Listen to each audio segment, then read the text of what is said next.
এক মধ্যবিত্ত পরিবারের ছেলে মাধ্যমিক পরীক্ষায় ৯৫% নম্বর পেয়েছে। বাবা মার্কশিট হাতে নিয়ে আনন্দে চেঁচিয়ে বললেন, ওগো শুনছো, পায়েস বানাও, আমি রসগোল্লা আনছি, তোমার ছেলে মাধ্যমিকে ৯৫% নম্বর পেয়েছে। মা রান্নাঘর থেকে প্রায় দৌড়ে এসে বললেন, কি বললে, আমাকে দেখাও। ছেলে মাঝখানে ফট করে বলে উঠল, বাবা, মাকে রেজাল্ট দেখিয়ে কি হবে? মা কি লেখাপড়া জানে? মা তো আঙুল ছাপ, নিরক্ষর, মার্কশিট পড়তেই পারবে না। মায়ের চোখ ভিজে উঠল। আঁচল ঢাকা দিয়ে রান্নাঘরে চলে গেলেন পায়েস বানাতে।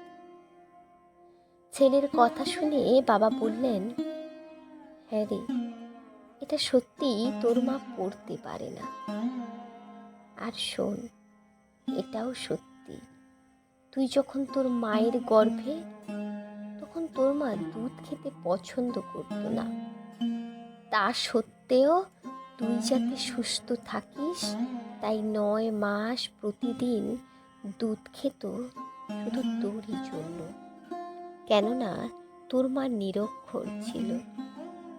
সকাল ৭টার সময় তোকে স্কুলে যেতে হবে, তাই তোর মা ভোর ৫টার সময় ঘুম থেকে উঠে তোর পছন্দের জলখাবার আর টিফিন তৈরি করত। কেননা ও নিরক্ষর ছিল।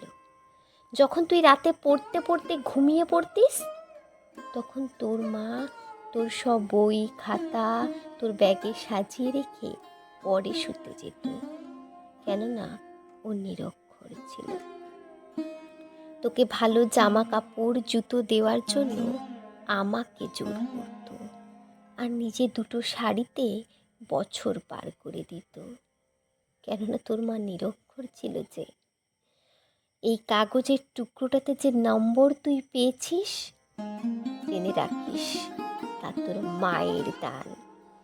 সেদিক থেকে দেখতে গেলে তোর মায়ের ডিগ্রি পিএইচডিরও উপরে, আর তুই বলছিস নিরক্ষর। মা সবচেয়ে বেশি ডিগ্রিধারী শিক্ষক। যা, মায়ের পা ধরে ক্ষমা চেয়ে আয়। ছেলে বুঝতে পারল সে কত বড় অন্যায় করেছে, মায়ের বুকে কতটা আঘাত করেছে। সে কাঁদতে কাঁদতে রান্নাঘরে ঢুকে গেল।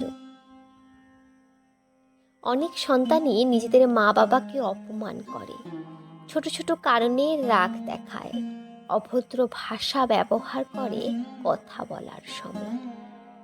তাদের একবার ভেবে দেখা উচিত যে মা বাবা কত কষ্ট সহ্য করে নিজেদের ইচ্ছা, শখ, আয়েশি জীবন, সব অভিলাষ জলাঞ্জলি দিয়ে অবদমন করে। বহু আত্মত্যাগের মধ্য দিয়ে সন্তানকে মানুষ করে তোলেন। সন্তান প্রতিষ্ঠিত হলে তারা কতটা খুশি হন।